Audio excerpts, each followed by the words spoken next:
Bien, hermanos, abran sus Biblias, por favor, en Proverbios.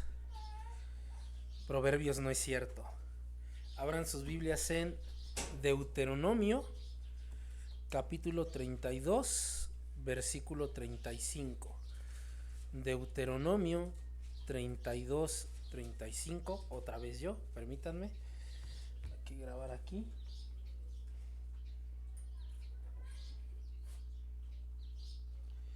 Deuteronomio 32, 35.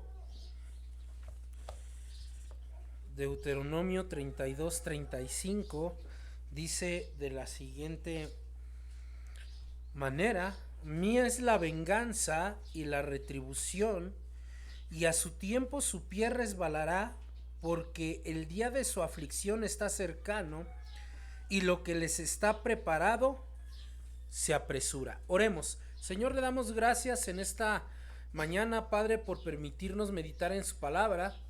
Gracias, Señor, por estos hermosos documentos históricos teológicos que aún tenemos a nuestro alcance, en el cual podemos meditar, Señor. Gracias por la vida de estos hombres piadosos que usted ha levantado a lo largo de la historia, Señor, y a través de los cuales usted nos ha dejado tan gran riqueza, Señor. Gracias, Padre bendito, por este escrito de Jonathan Edwards, que sin duda alguna nos está haciendo reflexionar y nos está llevando a transformar nuestras vidas, Señor. Claro, el medio más importante, la herramienta más importante es la del Espíritu Santo a través de la exposición de su palabra. Gracias, Padre bendito, en el nombre de Jesús. Amén. Bien, queridos hermanos, estamos viendo pecadores en manos de un Dios airado, y hace 8 días veíamos cuestiones muy importantes como permanecer ligados a Cristo para poder llevar fruto. Veíamos cómo Edwards, y más importante, la Biblia exponía que un cristiano que no da frutos pues no puede decirse cristiano, y meditábamos en ese texto donde Jesús se acerca a la higuera y la higuera no tiene frutos para darle, y Jesús manda que la higuera se seque. Veíamos qué será la vida de un cristiano. ¿Qué será la vida de un cristiano? Un cristiano, o que dice ser cristiano, que realmente no rinde frutos, pues es similar a esa higuera seca que tarde o temprano se va a secar. Pero por otra parte, veíamos una higuera fructífera en Juan capítulo 15, una higuera que está ligada a la vid y que el Padre limpia para que siga llevando más fruto, y terminábamos con aquella declaración tan hermosa de que fuera de mí nada podéis hacer. Veíamos que también la vida de un pecador experimenta dos cosas: ira y amor, y que no puede haber amor sin ira y no puede haber ira sin amor. Y veíamos Juan capítulo 3 en el versículo 16, donde claramente se nos enseña que Dios manifiesta su amor en un contexto de ira. Mientras que los pecadores estábamos recibiendo el amor de Dios, Cristo estaba llevando la ira del Padre por nuestros pecados sobre sí. Déjenme ir ahora a otro punto que trata Jonathan Edwards en este documento histórico teológico llamado Pecadores en manos de un Dios airado. Y quiero que entendamos bien lo que la Biblia dice respecto a este tema. Ahora Edwards va a pasar a un apartado donde va a hablar de la cólera e ira de Dios. Muchos malentendemos este tema de tal manera que nos atrevemos a precisar que la ira de Dios no existe, que Dios ya no tiene ira, que Dios es completamente bondad, misericordia y gracia, que no podemos comprender cómo es que puede haber un Dios amoroso y a la vez un Dios totalmente de ira. Por ejemplo, por ahí un predicador, cantante, yo no me atrevería a llamarlo cristiano, se atrevió a decir unos años atrás que, cito lo que él dijo textualmente para no incurrir en alguna transgresión de aumentarle o quitarle. Él dijo: llega un momento donde te cansa ver a un Dios totalmente airado. Él estaba hablando de los Salmos. Dice, en contraste con el Dios de amor del Nuevo Testamento. Lo que está haciendo él es diciendo, el Dios del Antiguo Testamento es pura ira, juicio y venganza. Y el Dios del Nuevo Testamento es alguien totalmente diferente. Es un Dios totalmente de amor. Y muchos cristianos están de acuerdo con esta absurda declaración. ¿Por qué? Porque el Dios de ira que yo veo en el Antiguo Testamento es exactamente el Dios de ira que yo veo en el Nuevo Testamento. Hebreos dice: horrible cosa te es caer en manos del Dios vivo. Está hablando de ira. Y dice Hebreos también que si Dios no perdonó a los ángeles que pecaron, si Dios no perdonó a los antiguos, que pecaron, mucho menos nos perdonará a nosotros si descuidamos una salvación tan grande. Y eso está en el Nuevo Testamento. Pero el Dios de amor del Nuevo Testamento es el mismo Dios de amor que yo veo en el Antiguo Testamento, donde dice: con amor eterno te he amado, por tanto mi misericordia te acompañará para siempre. Es en el Antiguo Testamento donde Dios promete redención a través de su Hijo Jesucristo.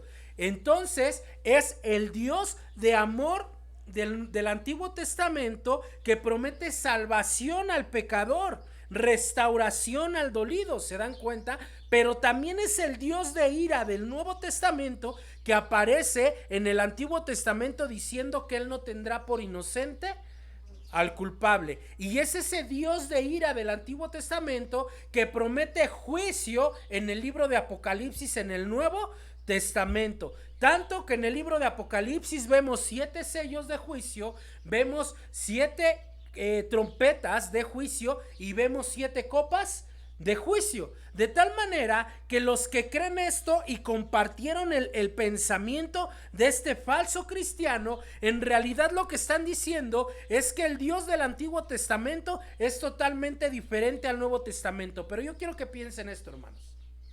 Si el Dios del Antiguo Testamento cambió para el Nuevo Testamento, ¿cómo puedo yo tener la seguridad de que ese mismo Dios no haya cambiado en 2000 años para atrás a hoy en día? Si Dios hizo un cambio del Antiguo al Nuevo Testamento, ¿quién me dice a mí que Dios no ha cambiado hasta mis días, según el pensamiento de este hombre? Porque si Dios cambió del Antiguo al Nuevo Testamento, entonces Dios también ha cambiado en estos 2000 años. Y entonces a mí, ¿quién me dice que las promesas del Antiguo y del Nuevo Testamento se van a cumplir en el creyente si Dios ya cambió? Como Emilia cambió. ¿Se dan cuenta? Hermanos, realmente no habría una seguridad en Dios. No habría ninguna seguridad en las promesas de Dios. ¿Por qué? Porque lo que me está diciendo este hombre es que Dios está cambiando constantemente. Pero la Biblia dice que Dios no es hombre para que se arrepienta, ni hijo de hombre para que mienta. Es decir, que Dios no cambia. El problema, amados hermanos, es que para nosotros los cristianos nos resulta una cosa horripilante decir que el Dios que ama al mundo es el mismo Dios que tiene ira contra el mundo. ¿Se dan cuenta? O sea, es que como ese Dios de amor va a tener odio e ira si Él es todo amor. El problema es que no entiendes las escrituras. El problema es que no meditas en las escrituras. Por eso tú piensas que Dios no puede tener ira o que Dios no tiene ira. De tal manera que muchos concientizamos la ira de Dios como un pecado. Es que si decimos que Dios tiene ira, entonces Dios peca porque la ira es pecado. No, la ira no es pecado. Y Dios sí se aira. Dios está airado.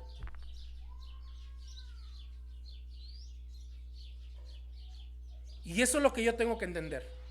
Eso es lo que yo tengo que entender. Algunos me han dicho, hermanos, y de esta congregación, no les hable de la ira de Dios, hábleles del amor de Dios. ¿Y cómo van a comprender el amor de Dios si primero no comprenden la ira? Porque para que entiendan de qué Dios los salvó, primero tienen que entender la posición en la que estaban para Dios. Te voy a poner esta imagen, síganme esta imagen. Yo llego con una persona y le digo, Dios te ama y tiene un plan bonito para tu vida. Dios tiene los mejores planes para tu vida, porque Él es amor y Él te ama. Y Él dice, me gusta tu mensaje. Me gusta tu mensaje. Quiero a ese Dios. Y cuando Él me dice, quiero a ese Dios, lo siguiente que yo le digo es, tienes que arrepentirte de tus pecados.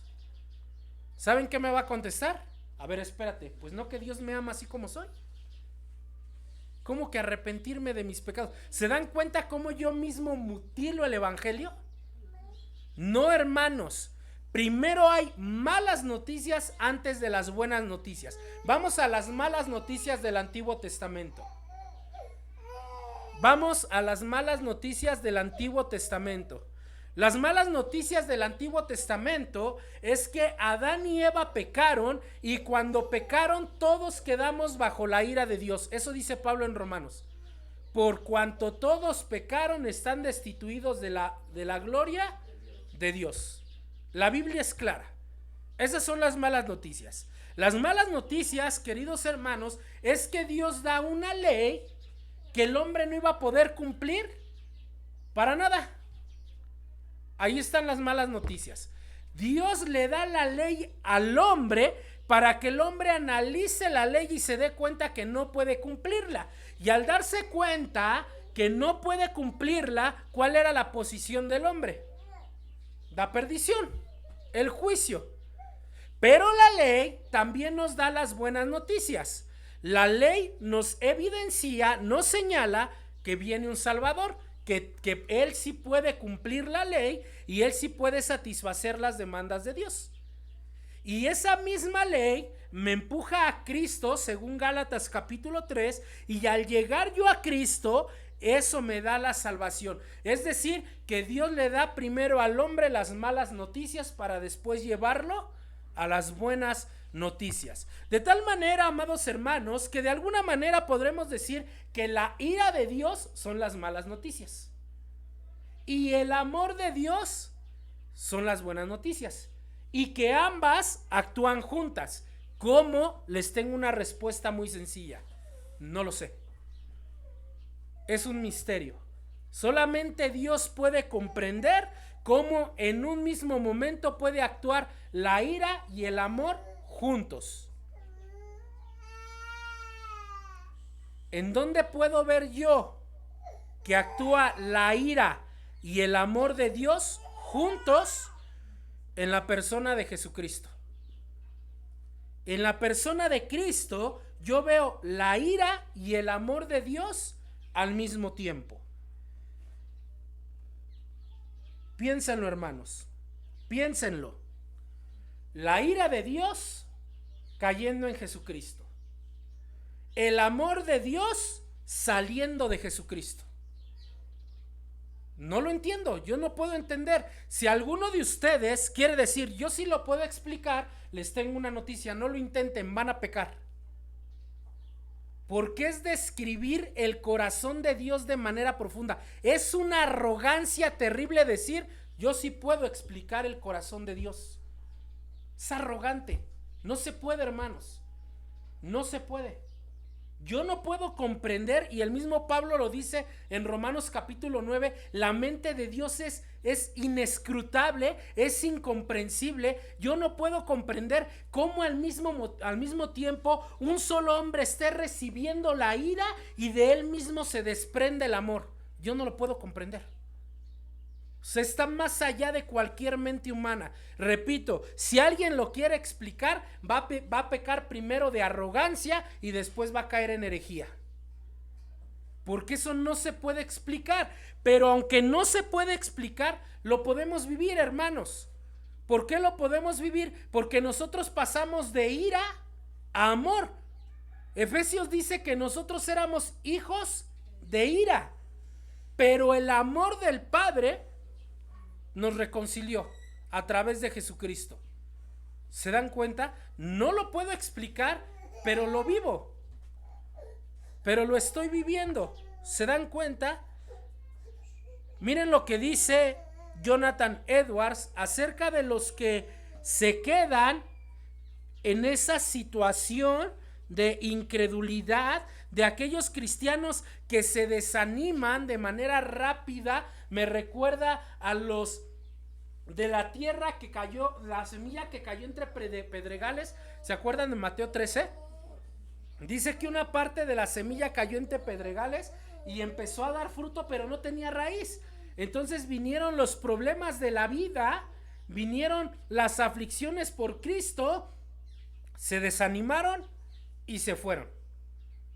Y quiero que medites en esto, hermano, porque si nosotros nos desanimamos por las cosas que pasan en la iglesia, entonces tal vez no eres una tierra fértil, eres una tierra de piedras que a su tiempo va a dejar el evangelio.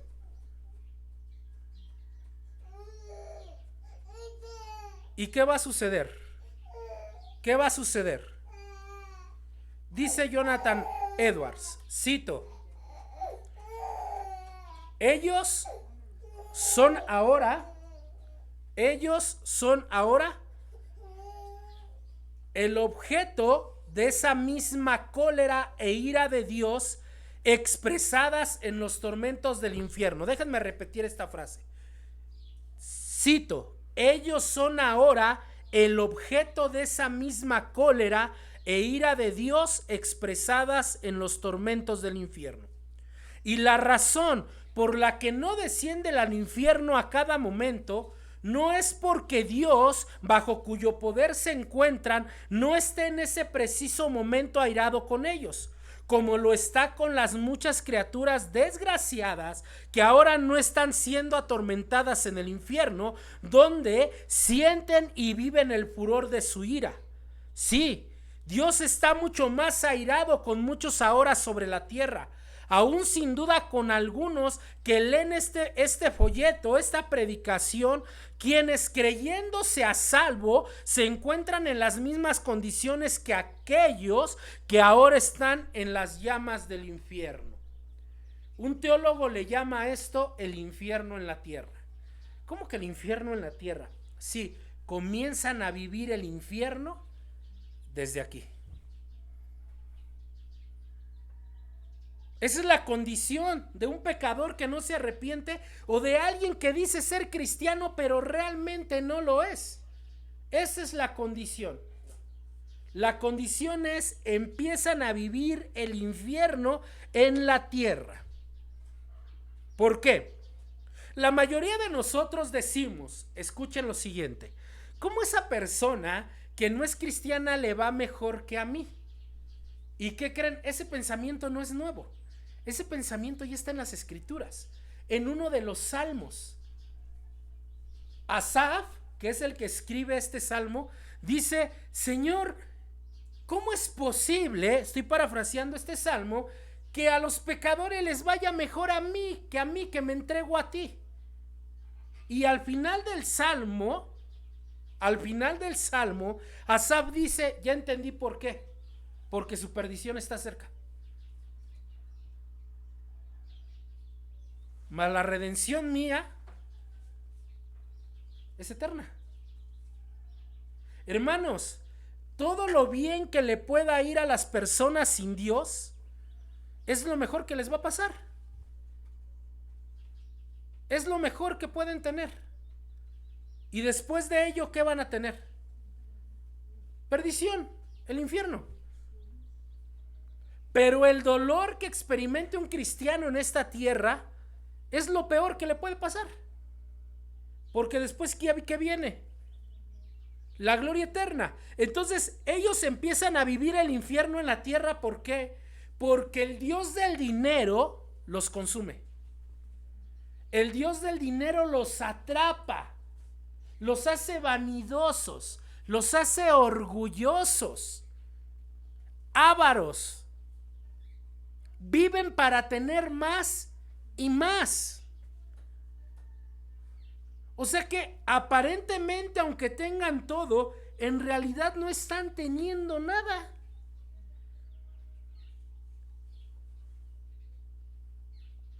Y tristemente muchos cristianos, perdón que haga las comillas, vivimos de esa manera. Por eso Santiago dice, codiciáis y no tenéis, matáis y ardéis de envidia. ¿Se dan cuenta? Su envidia los lleva casi a asesinar. Hermanos, eso es vivir en un infierno aquí en la tierra. Muchos cristianos que deberíamos vivir en gloria para Dios, estamos viviendo infiernos terrenales. Por eso vienen frases como: ¿por qué me iba mejor antes de ser cristiano? Antes de acercarme a Cristo no me iba tan mal como me va hoy en día. Antes me iba mejor. Mejor me hubiera quedado allá. Te estás encerrando en un pequeño infierno terrenal. ¿Por qué un infierno terrenal? Vives atormentado, angustiado, deprimido, amargado. No estás bien, todo el tiempo preocupado, todo el tiempo estresado. Eso es lo que Dios pide de la vida de uno de sus hijos. ¿Ustedes creen que Dios nos llamó a vivir una vida así? Pero dice Santiago que el problema se encuentra dentro de nosotros. ¿En dónde está el problema? En nuestra propia concupiscencia. Traducción: malos deseos. ¿Por qué vives ese tipo de vida? ¿Por qué vivo ese tipo de vida? Por nuestros malos deseos. Así lo liga Santiago. Vayan al libro de Santiago, queridos hermanos. Perdón, no libro. He escuchado al hermano Evis Carballosa, ya me hubiera jalado la oreja. Vayan a la epístola de Santiago, queridos hermanos. Capítulo 4, versículo 1 en adelante. Santiago 4, 1 en adelante. La iglesia a la que le está escribiendo Santiago, la iglesia de la diáspora o la dispersión, ¿qué creen? Que se estaban peleando entre ellos. Se estaban peleando entre ellos, queridos hermanos. ¿Por qué? Porque muchos tenían sus ojos puestos en las ganancias y deseos de este mundo. Y eso estaba contaminando a la iglesia, de tal manera que los estaba dividiendo. Y Santiago les va a escribir diciéndoles lo siguiente. Santiago 4:1. Pongan atención, hermanos. ¿De dónde vienen las guerras y los pleitos entre vosotros? Voy a parafrasear. Santiago les está preguntando: ¿saben por qué se están peleando? Y Santiago les va a dar la respuesta con otra pregunta. ¿No es de vuestras pasiones las cuales combaten en vuestros miembros? La palabra pasiones en el original es concupiscencias, que quiere decir malos deseos. ¿Por qué se están peleando en la iglesia? ¿Por qué? Porque cada uno quiere establecer sus propios malos deseos. Hermanos, no estamos aquí para establecer nuestros malos deseos. Estamos aquí para establecer los buenos deseos de Dios. Así que si alguien dice: es que yo hablo y nadie me hace caso, qué bueno, porque no te tienen que escuchar a ti, tienen que escuchar a Dios. Y una propuesta que tú vayas a dar en esta congregación, pero también en tu vida cotidiana, no es la que tú quieras, es la que Dios demanda. El problema radica, queridos hermanos, el problema de los inconversos y de aquellos que se dicen cristianos, que siguen bajo la ira de Dios, es por esto, porque viven en sus propios malos deseos, solo viven para el mal. Esta es la condición del hombre. Santiago está describiendo la condición humana. Si alguna vez te has preguntado: ¿cuál es mi naturaleza? Tu naturaleza tiene una sola respuesta y un solo título: malos deseos. Y no solo Santiago lo dice. Pónganle un separador ahí a Santiago y regresen a Romanos capítulo 3. Pónganle un separador ahí a Santiago y regresen a Romanos capítulo 3. Romanos capítulo 3. versículo 10. Romanos 3:10 dice de la siguiente manera. Romanos 3:10 dice, como está escrito, no hay justo ni aún uno, no hay quien entienda, no hay quien busque a Dios, todos se desviaron, a una se hicieron inútiles. Todos juntos la siguiente frase, no hay quien haga lo bueno, no hay ni siquiera uno. Esa es la condición humana. El hombre, queridos hermanos, el hombre nace bajo la ira de Dios. Todos, todos. Aún el bebé más inocente que tú veas, sí, hermano, discúlpame, nuestros propios hijos, cuando tú los ves y dices, este es un angelito, no. Salmo 51, he aquí en maldad he sido formado y en pecado me concibió mi madre.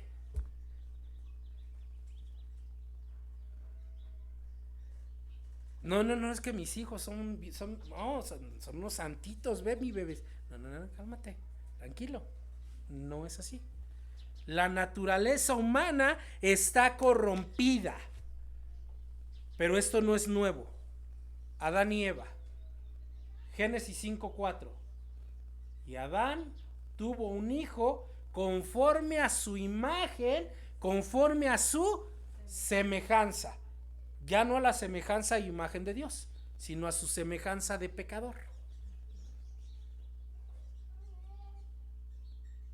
Por eso miren lo que dice Pablo en Efesios capítulo 2. Sigan teniendo el separador ahí en Santiago y vayan Efesios capítulo 2. Efesios capítulo 2. Y miren lo que dice ahí.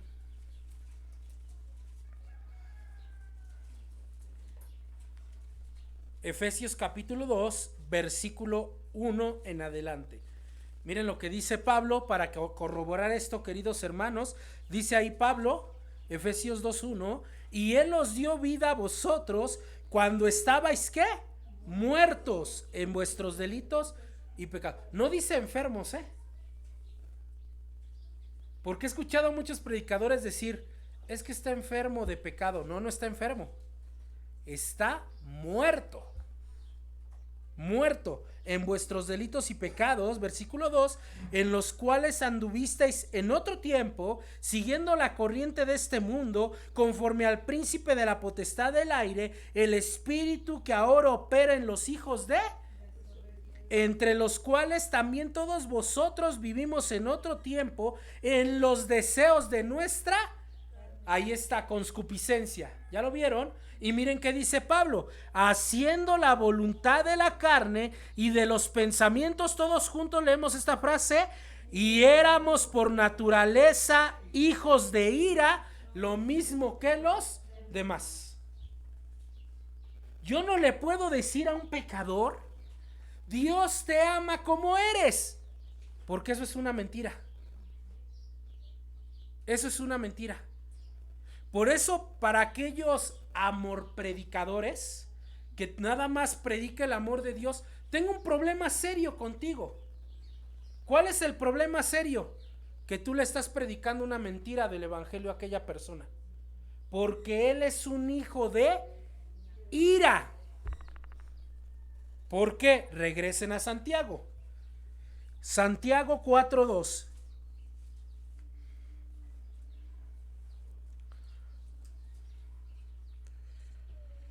Santiago 4:2.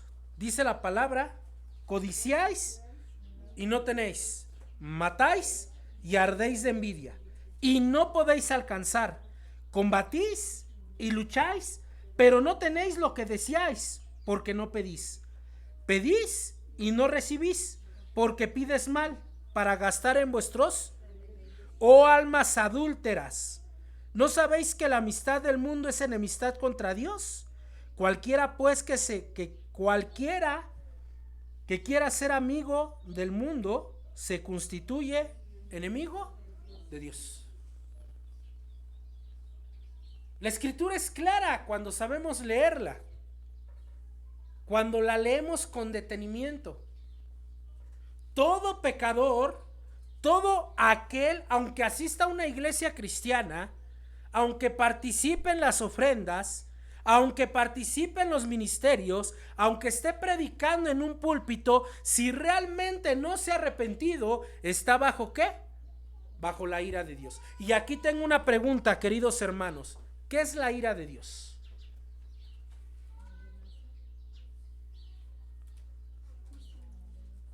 Ahí quiero escucharlos. ¿Qué es la ira de Dios? A ver, ya, yo hubo varias cuestiones. Cuando no estamos haciendo la voluntad de lo que Él nos demanda. Bueno, eso provoca la ira, pero ¿qué es la ira? El enojo de Dios. No, hermano, eso es pecado. Dios no se enoja. Claro que sí. Solo, hermanos, solo que yo cometo el error de ver el enojo, la ira de Dios comparado al enojo humano. Por eso cito los pasajes de quistes de vosotros. No. No puedo comparar el enojo de Dios con mi enojo. Esto en teología, queridos hermanos, se le llama enojo santo o la ira santa. ¿Cuál es la diferencia entre el enojo de Dios y mi enojo de acuerdo a la ira santa? Que Dios se enoja por lo que es justo. Dios se aira defendiendo lo que es santo y yo me enojo por cualquier cosa. Esa es la diferencia. Yo me enojo por pecado y Dios se enoja por el pecado. Voy a explicar. Primeramente mi enojo. Yo me enojo porque no se cumple mi pecado. Porque no se cumple mi deseo. Porque las cosas no salen como yo quiero. Eso se llama egoísmo. Dios no se enoja por eso. Dios se enoja porque infringimos lo santo. Y les voy a poner dos ejemplos. Vayan a Juan capítulo 2. Vayan a Juan capítulo 2. Juan capítulo 2.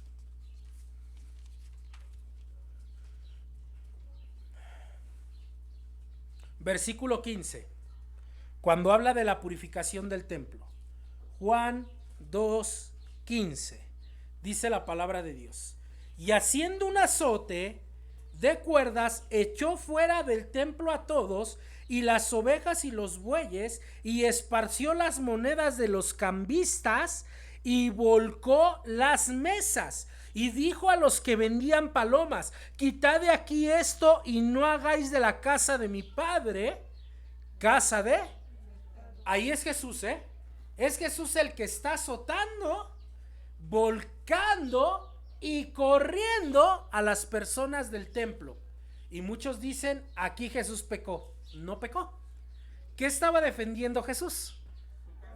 La casa de su padre, el lugar santo, de tal manera que el mismo texto dice lo siguiente, versículo 17: entonces se acordaron sus discípulos que está escrito: el celo de tu casa me consume.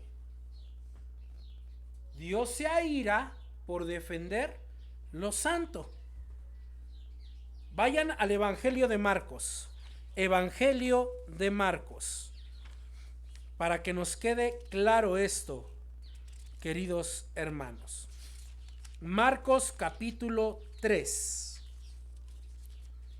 Marcos capítulo 3.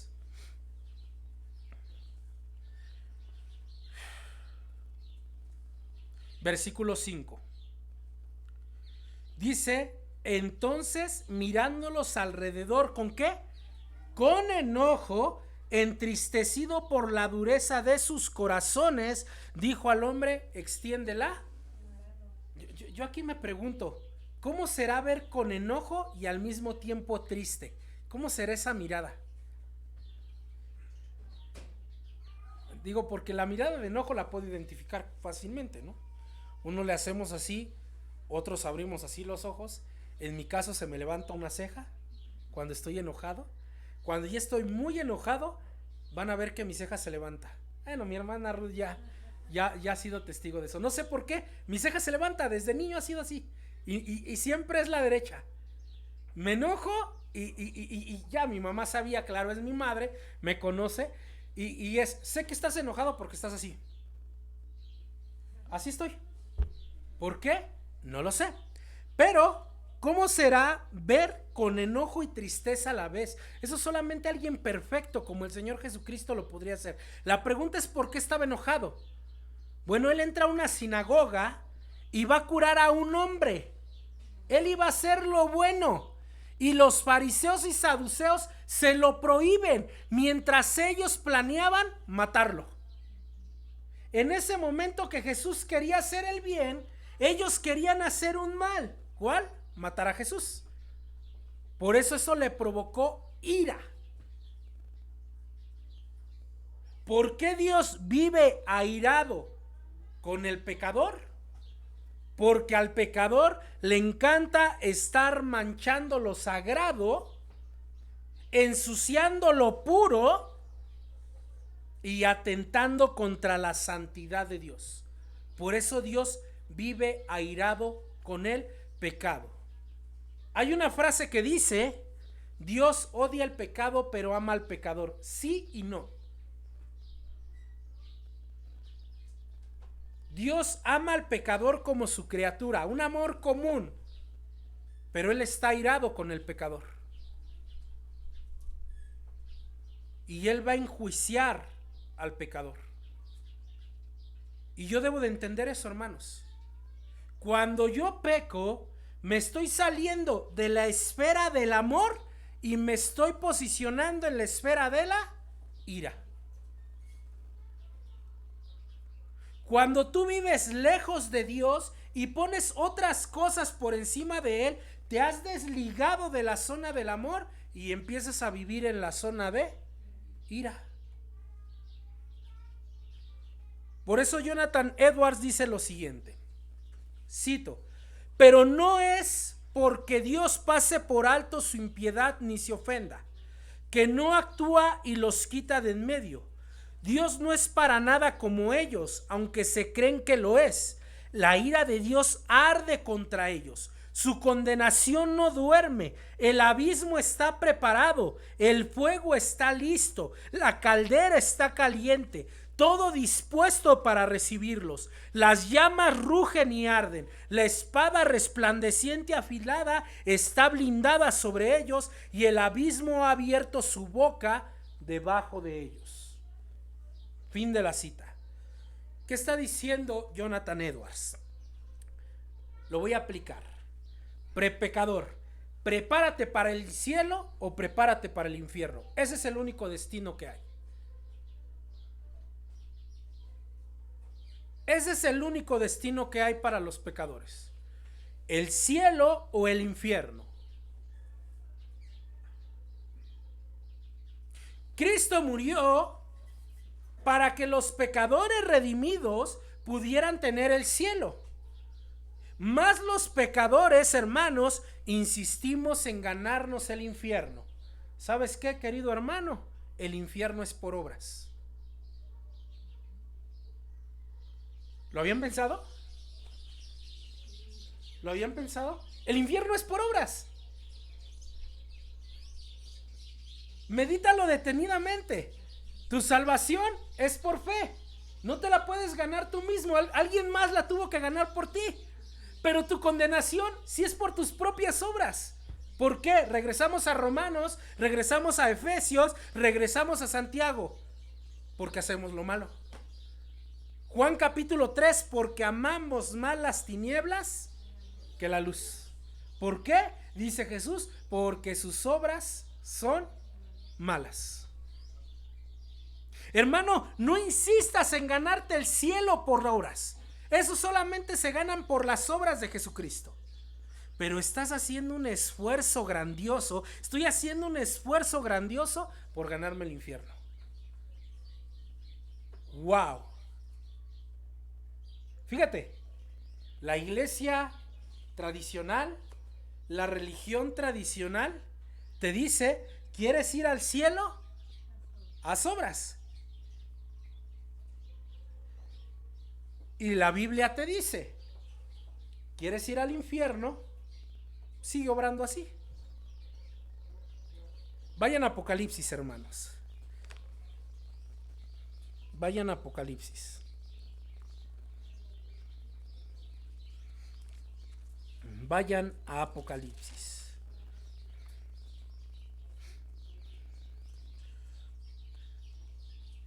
Versículo 12. Apocalipsis capítulo 20, versículo 12. Apocalipsis 20, versículo 12. Dice la palabra de Dios. Pongan atención, hermanos. Y vi a los muertos, grandes y pequeños, de pie ante Dios, y los libros fueron abiertos, y otro libro fue abierto, el cual es el libro de la vida. Y fueron juzgados los muertos por las cosas que estaban escritas en los libros. ¿Y cuál es la frase final? Según sus obras. Imagínense la maravilla de Dios. Si el ser humano quiere salvarse por sus obras, se va a perder. Tengo que hacer algo.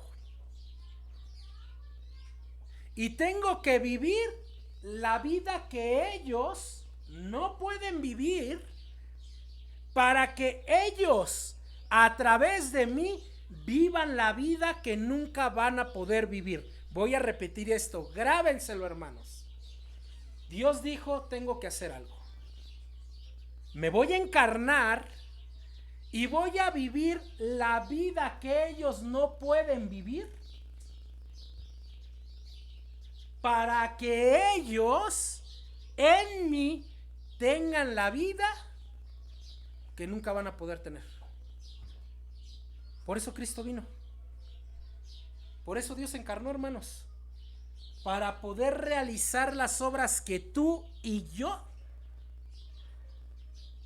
no podríamos tener jamás. Jamás. Pero también se encarnó para morir la vida,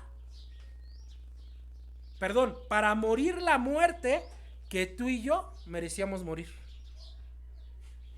Por eso el juicio de Dios se derramó sobre él. ¿Para qué? Para que tú no tengas el juicio que tuvo que tener él. Eso es lo que le tengo que explicar a las personas del evangelio. Cristo vive la vida que tú no puedes y muere la muerte que tú merecías. ¿Cómo se le llama eso en teología, hermanos? Gracia sustitutiva. Gracia sustitutiva. Cristo viviendo la vida perfecta en tu lugar y Cristo teniendo el juicio en tu lugar.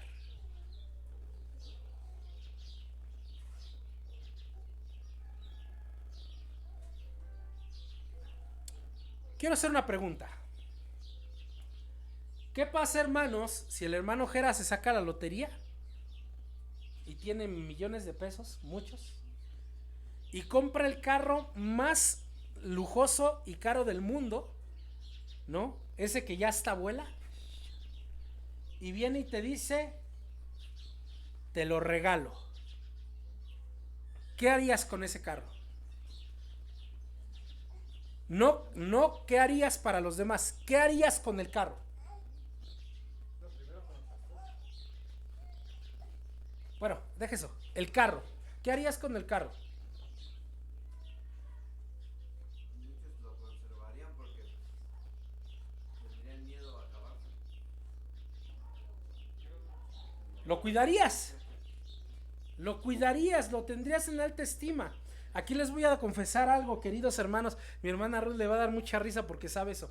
Yo tengo ropa todavía hasta con etiqueta puesta. ¿Cierta o no, hermana Ruth? Que nunca he usado. ¿Por qué? Porque tiene un valor preciado para mí. porque me ha sido regalada por muchos de ustedes. Y ahí la tengo y no me la pongo. Y mi hermana me dice, ¿por qué no la usa, pastor? Tiene un buen, contamos como 30 camisas, ¿verdad, hermana? Nuevecitas. ¿Por qué no? Porque me la regalaron los hermanos. Y no quiero que se me rompa o que se acabe. ¿Sí me explico? Y mi mamá me decía, pero sí, pastor, pero pues ya, es ropa. Sí, pero tiene un valor incalculable para mí, porque viene de ustedes. Este ejemplo burdo, pásenlo a lo que les estoy explicando de Cristo. Él nos dio el mejor regalo. ¿Qué tenemos que hacer con ese regalo? Cuidarlo, valorarlo. ¿Han escuchado la frase, no se regala lo que te regalan? ¿Por qué no se regala lo que te regalan? Porque lo aprecias, porque es una muestra de amor de alguien más para tu persona. Y regalárselo a alguien más sería pisotear el amor de esa persona. Muy bien, entonces ¿por qué si Dios nos regala la salvación, nosotros se la regalamos al diablo? Porque no apreciamos la salvación. Pero si haces eso, ¿sabes en dónde estás parado? En la ira de Dios. Porque el libro de Hebreos dice que hay de aquel que pisoteare la sangre de Cristo y la tuviere por inmunda. ¿Qué es inmunda? ¿Qué es algo inmundo? Algo no deseable, algo sucio. ¿La sangre de Cristo será eso, hermanos? Pero muchos cristianos la tenemos así. Por eso, hermanos, es que vivo la vida que tristemente vivo, pero sabes, estás parado en la ira de Dios.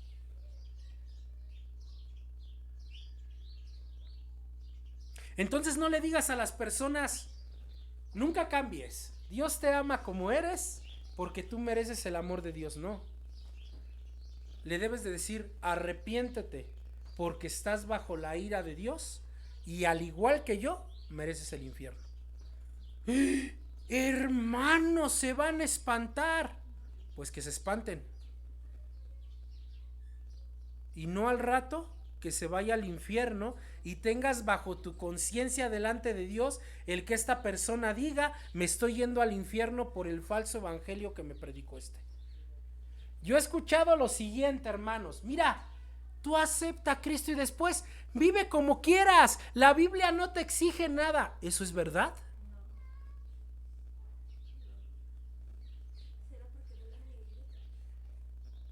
Puede ser que no la conozcan, no la hayan leído. Pero ¿será esto verdad? ¿Es cierto que la Biblia no le exige nada al hombre pecador? Gracias, querido hermano. Arrepiéntete. Es lo primero que le exige. Mira, tú ven con nosotros. Aquí en mi iglesia, no te piden nada. Ahí no te dice nada y el pastor es bien buena onda. Ahí no te dice nada, ahí tú puedes vivir como quieras porque la Biblia dice, todo me es lícito pero no todo me conviene. Por favor, sacamos de contexto ese pasaje. Pablo no está hablando para nada de ello. Y entonces viene el pecador y cuando muere, ¿cuál va a ser su destino? El infierno, hermanos. Por eso Pablo, cuando habla de la espiral descendente que vimos hace unas semanas atrás, Pablo dice que estos hombres detienen con injusticia la verdad. Hermano, no detengas la verdad.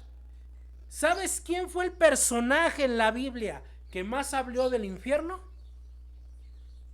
Jesucristo. Por eso hoy en día predicamos el evangelio, nos predican el evangelio, nos predican la palabra de Dios desde el púlpito y decimos, esto no es para mí porque yo sí soy muy bueno.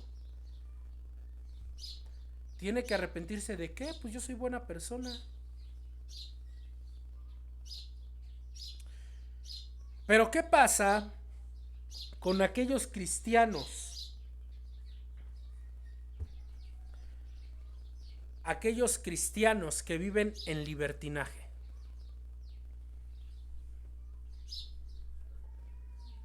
Están bajo la ira de Dios. El infierno está listo para devorarlos. Pero no solamente el infierno, el diablo está listo para arremeter contra ellos y tomarlos como suyos en el preciso instante que Dios se lo permita. ¿Alguna vez jugaste en sus marcas listos fuera? En sus marcas y tú ya estabas. Listos. Fuera y ¡fum! Todos salíamos corriendo. ¿Verdad? No sé cómo lo hayan jugado aquí. En esa éramos medio salvajes. Mojábamos pedazotes de papel grandotes. Pobre de nuestros padres, se quedaban sin papel higiénico. Y cuando decían fuera, otro corría atrás de ellos para agarrarnos a papelazos. Así era ya porque éramos medio salvajes. Bueno, pues el diablo juega en sus marcas listos fuera con nosotros. El diablo está así. ¿Cómo dice Pedro que está el diablo, hermanos? Como león rugiente, buscando a quien devorar. Él está en sus marcas y listos. Llega el momento que por nuestra insistencia por el pecado, Dios le dice, fuera. Pero ese fuera no es, vete, salte. Ese fuera es, agárralo. ¿Por qué Dios hace eso con las personas? ¿Por qué hace Dios eso con los cristianos? Porque estamos bajo la ira de Dios. Insistimos vivir bajo la ira de Dios. ¿Sabes por qué Satanás te puede agarrar? ¿Por qué Satanás los puede agarrar? ¿Por qué Satanás nos puede agarrar? Porque si no nos hemos arrepentido, le pertenecemos a él. Posee nuestras almas. Estamos bajo su dominio.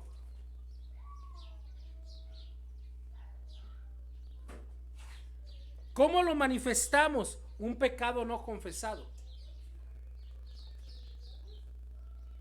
Un arrepentimiento no genuino.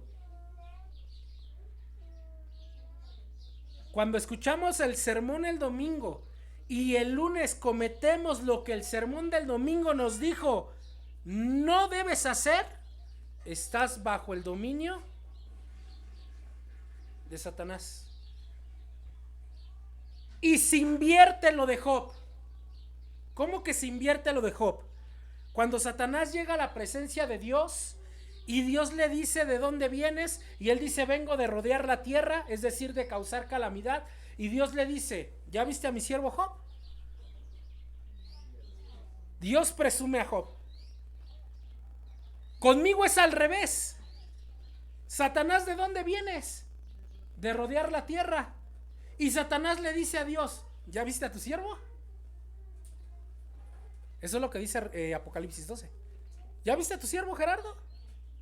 Ya no es Dios el que le dice a Satanás, ¿ya viste a mi siervo Gerardo? Ahora es Satanás el que le dice, ¿ya viste a tu siervo? Aquel por el que murió tu hijo, ¿ya lo viste? Lo que está viendo, lo que está escuchando, de lo que está hablando, cómo está maldiciendo a sus hermanos de la misma congregación, cómo los está juzgando. ¿Ya viste su pensar? ¿Ya viste su actuar orgulloso, arrogante, vanidoso? ¿Ya viste Dios a tu siervo?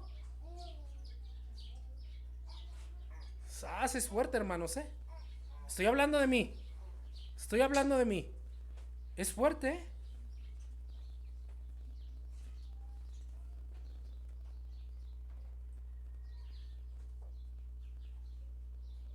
Pero sabes, hermano, la culpa es tuya, la culpa es mía. Perdón, voy a cambiarlo. La culpa es mía. Porque yo insisto vivir en esa condición.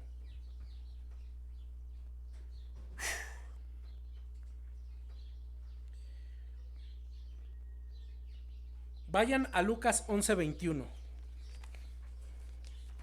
Lucas 11:21. Lucas 11:21. Lucas 11:21.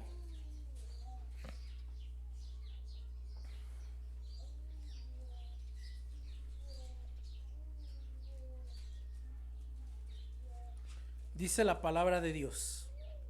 ¿Todos juntos?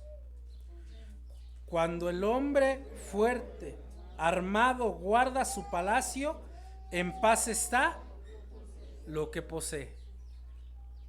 A ver, Señor Jesús, no le estoy entendiendo bien. Están acusando a Jesús de que él actúa por el demonio. Le están llamando Belcebú. Y Jesús les dice: ¿cómo una casa dividida contra sí misma puede prevalecer? Y en este contexto les está diciendo este pasaje. Explico el pasaje. Jesús les está diciendo: mira, si Satanás es el que tiene el poder, los que están bajo su dominio están bajo su control. O sea, no pueden levantarse en contra de Satanás. ¿Por qué? Porque son suyos. Eso es lo que está explicando Jesús. ¿Se dan cuenta? Por eso siempre les he dicho, no siempre, perdón, últimamente les he dicho: hermanos, no dejen que Satanás haga estrago en ustedes. Si te empiezas a dormir en el culto, cachetéate para que te despiertes. Levántate de tu lugar. No te sientes cómodo, siéntate lo más incómodo que puedas, porque a Satanás le encanta que no escuches el mensaje de Dios. ¿Y cómo lo hace? A través de tu sueño, a través de tu flojera. De aquí yo los veo a todos, hermanos. Muchos ni siquiera abren la Biblia cuando les digo que busquen una cita bíblica, nada más están arrogantes. Estás bajo la ira de Dios. Otros de plano ya están en el tercer cielo. Eso le encanta al diablo. ¿Sabes por qué? Porque te puede hacer caer rápido. Te hace caer rápido, no estás fortalecido, no estás alimentado. Te voy a poner un ejemplo. Pon a un jugador de fútbol americano contra un niño de kinder. ¿Cómo está el jugador de fútbol americano?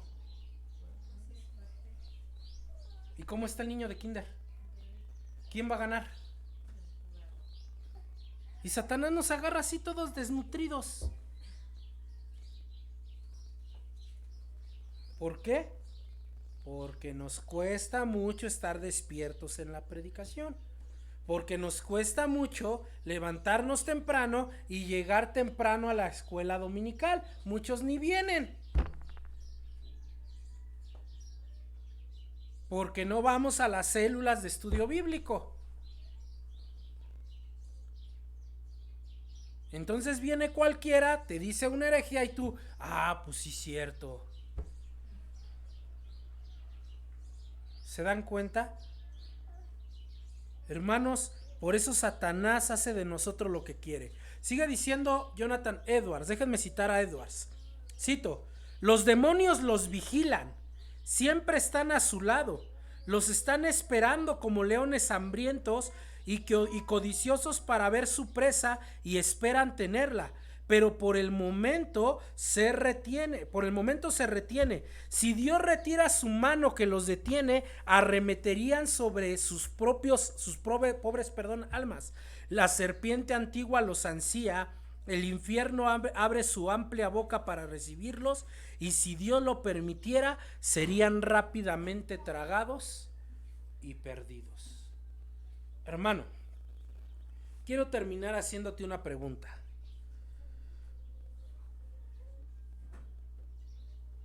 ¿Por qué no hemos muerto aún?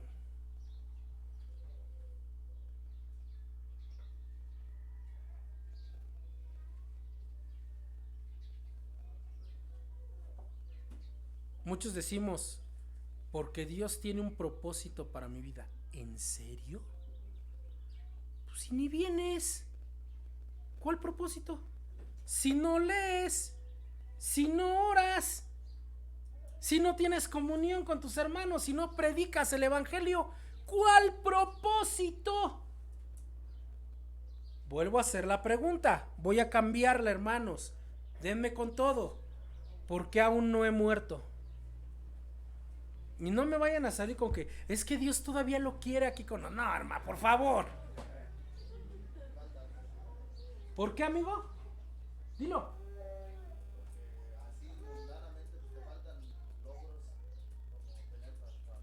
Porque aún no estoy a la estatura de Cristo. Yo me ponía a pensar ayer en la noche, cuando estaba repasando esta predicación, la estaba estudiando, y me hacía esta pregunta a mí mismo, hermanos, ¿por qué aún no he muerto? Y después me hice otra pregunta, ¿estaré preparado para hacerlo? Y después me hice otra pregunta, ¿y si me muriera en este momento, realmente iría al cielo? Ojo, no porque dude de la salvación de Dios, sino porque conozco mi pecado. Y mi pecado está delante de mí. Y mi pecado me acusa. Dije, híjole, yo tantas veces le he dicho al Señor, Señor, ya. Y muchos de ustedes me han escuchado decirle, Señor, ya, vámonos, ahorita. Pero ayer reflexionaba en esta predicación y dije, ¿y si el Señor me dijera, concedido? ¿A dónde iría? Hermanos, piénsenlo.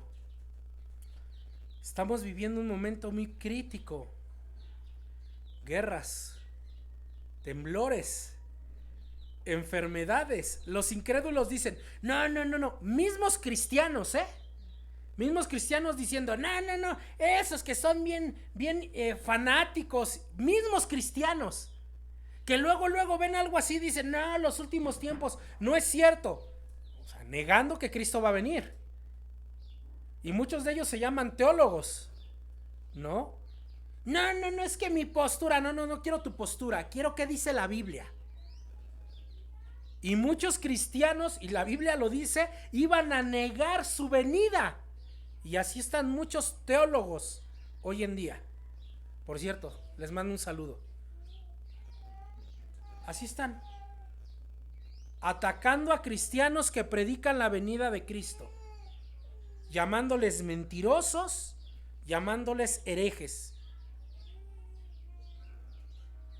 Pero bueno, hermanos, la vida es efímera, puede acabar en cualquier momento. Para algunos de nosotros tal vez hoy sea nuestro último día, tal vez hoy sea nuestro último momento. Yo no lo sé, tú no lo sabes. ¿Qué va a pasar después de eso? ¿Qué va a pasar si tú creías ser heraldo y al final resulta ser rechazado? ¿Qué va a pasar? Ya no habrá vuelta de hoja, hermanos. Ya no habrá vuelta de hoja. Ya no habrá tiempo para arrepentirte. Por lo cual estemos a cuentas con Dios todos los días y en todo momento. No coquetees con el pecado. No lo hagas tu amigo ni siquiera unos minutos. Voy a hacerlo ahorita y al rato me arrepiento. Tú no sabes si va a llegar ese al rato. ¿Se dan cuenta? Por lo cual, hermano, cuentas cortas y claras con Dios. Porque ¿qué prefieres, hermano? ¿Amor o ira? Porque por el amor estás gozoso, pero ¿estás listo para su ira? Vamos a orar. Señor, le damos gracias en esta mañana, Padre, por permitirnos acercarnos a su palabra. Gracias por este mensaje, señores. Su palabra es maravillosa, Señor. Todo su consejo es excelso, Padre. Gracias por recordarnos esto hoy. Señor, los tiempos son peligrosos. La vida es corta y puede terminar en cualquier momento. Padre Santo, ayúdenos. Ayúdenos, Señor, realmente a vivir vidas dignas del Evangelio, de nuestro llamado. Estemos a cuentas cortas con usted. Padre, la vida puede terminar en cualquier momento y después de la muerte no habrá nada que hacer, pero mientras usted nos deje en este mundo es para arrepentimiento, para santificación, para salvación, Señor. Padre, le ruego por ello humildemente, en el nombre de Jesús, amén. Dios les bendice, queridos hermanos.